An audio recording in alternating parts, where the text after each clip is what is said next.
जो के मधेजी शहर जी जेका है सोशल एक्टिविस्ट समाजी अगवाना साईं वही छा मशवाणी था उन ता फोन ते गाल बोल थी त उन मुबारकबाद भी दिनी पर ये मिठाई जो तोहफो भी मोकिलियो आहे त दोस्तन के ही जो का तो वही छा जे तरफों मिठाई जो तोहफो नाज़रीन शिकारपुर ज़िले के टाउन मधेजी में अवां खे आम ख़बर पिया ॾियूं त सोशल मीडिया प्रेस क्लब मधेजी जो हिकु आम इजलास थियो आहे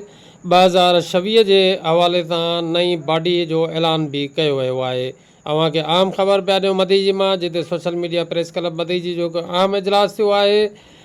जंहिंमें साल 2026 लाइ कमांडो पवर खे प्रेस क्लब जो सदर मुंतख़ब कयो वियो आहे। इजलास में ग़ुलाम हैदर सुमरो, इलाही बख्श भुट्टो, अमीर बख्श जुणेजो, तौफ़ीक जतोई, नजीउल्ला जखरो, नेमतुल्ला मीरानी, मोहम्मद शाह मछवाणी, समीर मेहमान, परवेज़ शाह मछवाणी, अमनदुल्ला पंवर, रिज़वान चन्ना ॿियनि शिरकत कई आहे।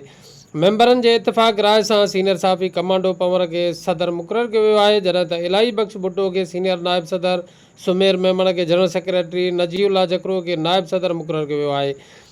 उन सां गॾोगॾु नेमतुल्ला मीरानी खे डिप्टी जनरल सेक्रेटरी, अमीर बख्श जुणेजो खे राब्ता सेक्रेटरी, अहमदुल्ला जानी पंवर खे फाइनेंस सेक्रेटरी मुक़ररु कयो वियो आहे। प्रेस सेक्रेटरीअ लाइ मोहम्मद शाह खे मुक़ररु कयो वियो जॾहिं त ऑफिस सेक्रेटरीअ लाइ परवेज़ शाह मछवाणी खे मुंतख़ब कयो वियो आहे। ग़ुलाम हैदर सुमरो, तौफ़ीक अली जतोई, मंसूर अहमद पंवर, रिज़वान अहमद चन्ना, रियाज़ अहमद मंगी, जयराम दास खे एग्जीक्यूटिव कमेटी जो मेंबर मुक़ररु कयो। जो सोशल मीडिया प्रेस क्लब मधेजी जी साल 2026 जे लाइ बॉडी नई आई से जंहिंमें सोशल मीडिया प्रेस क्लब मधेजी जा तमामु जेके मेंबर आहिनि उहे हिते शरीक थिया जेकी तव्हां साम्हूं ॾिसो था फुटेजिस में ही सोशल मीडिया प्रेस क्लब मधेजी जा मेंबर आहिनि मुख़्तलिफ़ उहिदनि ते मुख़्तलिफ़ वक़्तनि ते रहिया आहिनि। अॼु जेको आहे तो वरी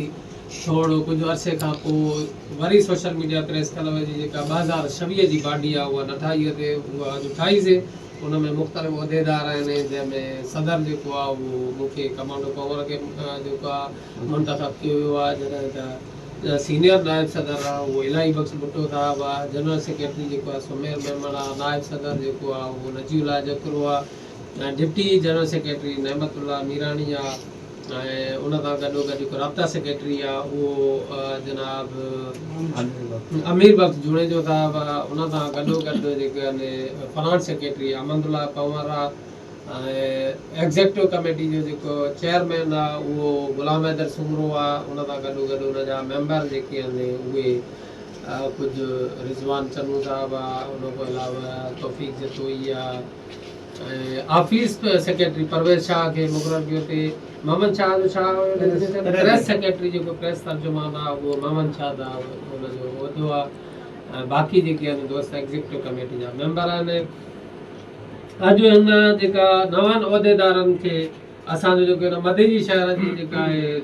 सोशल एक्टिविस्ट समाजी अगवाना साईं वही छा मशवाणी था उन तां फोन ते ॻाल्हि ॿोल थी त उन मुबारकबाद भी ॾिनी वरी ये मिठाई जो तोहफ़ो भी मोकिलियो आहे त दोस्तनि खे ही जेको आहे तो वही छा जे तरफ़ों मिठाई जो तोहफ़ो साईं अचो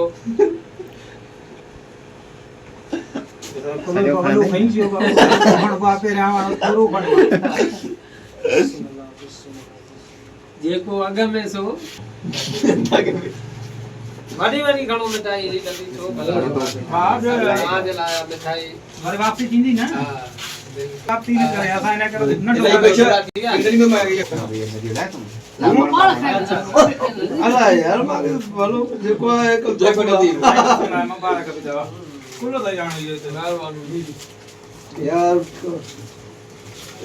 असां भी कमांडो साहब के करेंगे यार अब आने कैमरामैन के भी खाना है भाई ये ले हां बिल्कुल बिल्कुल अरे कैमरा सर बाबा कैमरामैन के साथ जो मैं जो मांगूंगा लड्डू पचाए जो एकदम रोग न थिया हे अहमदुल्ला इना के अहमदुल्ला के भी हो बियो एकरो भाऊ नेमत बन खाए अब खाओ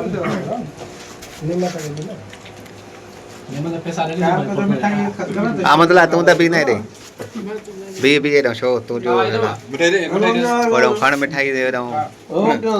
गुलाम जी आप पासे में वाली कम ना हां वही ने जबरदस्त लाइव बक्स लाइव बोला बंद नहीं सही है हाँ, बिल्कुल आदमी